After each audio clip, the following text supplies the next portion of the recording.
విఘ్నేశ్వరుణ్ణి పొద్దున్నే ఒక్కసారి చూసి నమస్కారం చేస్తే చాలు.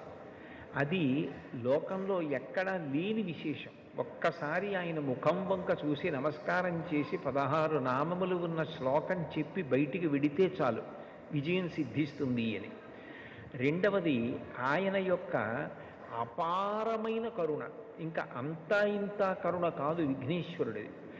ఆయన క్షమించినంత తొందరగా ఎవ్వరూ క్షమించరు.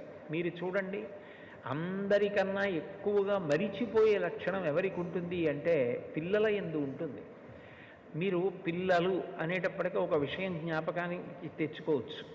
పెద్దవాళ్ళు ఏదైనా తింటున్నారనుకోండి, ఎవరో పెద్దలు వచ్చారు ఇంటికి, ఇంట్లో భోజనమో ఫలహారమో చేస్తున్న పెద్ద ఆయన ఆ పళ్ళెం పట్టుకునో లేకపోతే చేతిలో ఏ ఉండ్రాయో కుడుమో పట్టుకుని తింటూ వీధిలోకి వెళ్ళి స్వాగతం పలకడం, ఆ పళ్ళెం లోపల పెట్టి తాను పెడతాడు.